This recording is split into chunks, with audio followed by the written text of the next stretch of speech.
Hi, my name is Troy Swanson. I'm one of the librarians here at Moraine, and I wanted to spend a few minutes to talk to you about Frankenstein, the novel, the original novel by Mary Shelley, which is a classic. I want to read a little bit, talk a little bit about the context of the book, and with the hopes that maybe you'll go out and find the novel, check it out from the library, and read it for yourself. The official title of the book is Frankenstein, the Modern Prometheus, which is a reference to Greek mythology.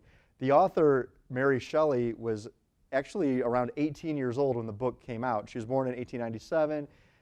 It came out at the end of like 1818, 1819. So she was very young when she wrote it and when it was published.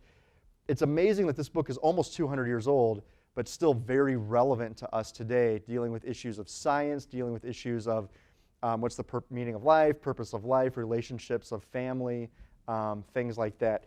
The book time period was this time period where we were leaving the Renaissance and kind of going into this classical period where science was growing, and the recognition of science as changing our understanding of nature and our relationship as people was shifting from this religious emphasis to this new kind of thing that we were trying to understand.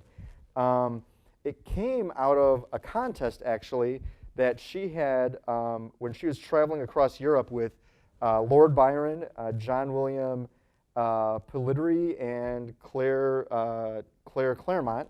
I'm sure I'm butchering those names, but she was moving across Europe, and they had this storytelling contest, and she came up with this story that she eventually wrote out and made into this novel. When it was first published, it didn't have her name on it, and no one knew who the author was because generally women writers were not as accepted, so they thought we wouldn't put her name on it and let it go, and it really has never been out of print.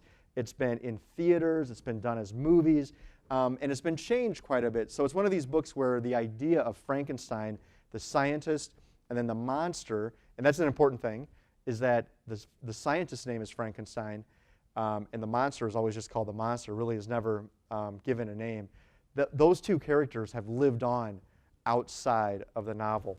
In some ways it's seen as the first horror novel or first Gothic novel, so it's seen as first time where we're dealing with these monstrosities. And there's been earlier, but this was the first modern time. It's also the first science fiction novel, so the idea of science as a key part of the story.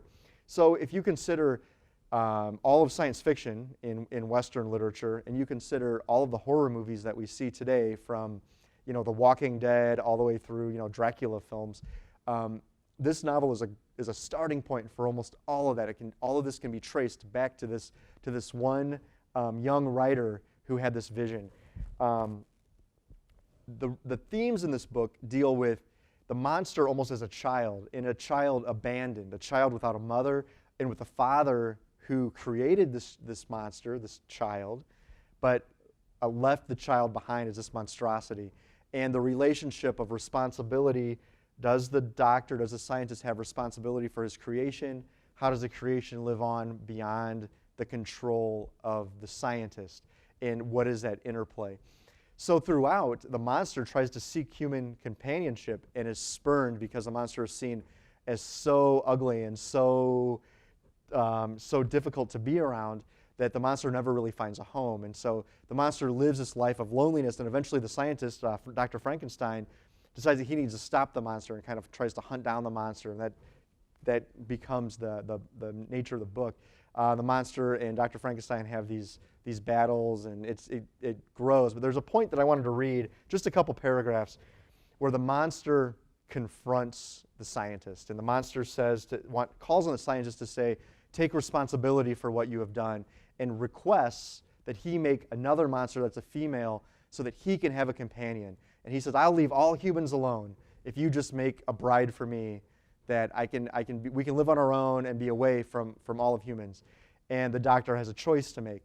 And what is the right choice? Does the doctor stand up for his responsibility? What's the monster's responsibility? So these two paragraphs kind of get to the heart of what this book tries to deal with.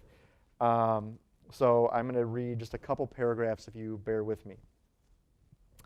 So the monster starts off speaking, and the monster says, "Do your duty to me, and I will do mine towards you and the rest of mankind. If you will comply with my conditions," and his conditions are to have a bride, "if you will comply to my conditions, I will leave them and you at peace. But if you refuse, I will glut the maw of death until it be satiated with the blood of your remaining friends. So he's saying, hey, make a bride for me, or I will hunt down you and your friends. And then this is how the doctor responds. Abhorred monster, fiend that thou art, the tortures of hell are too mild a vengeance for thy crimes. Wretched devil, you reproach me with your creation. Come on, then, that I will extinguish the spark which I so negligently bestowed. So just some key ideas, the idea of duty. What is your duty as the scientist? Do your duty to me, the monster says. But the scientist says back, how dare you threaten me? I can make this life, and then I can end it.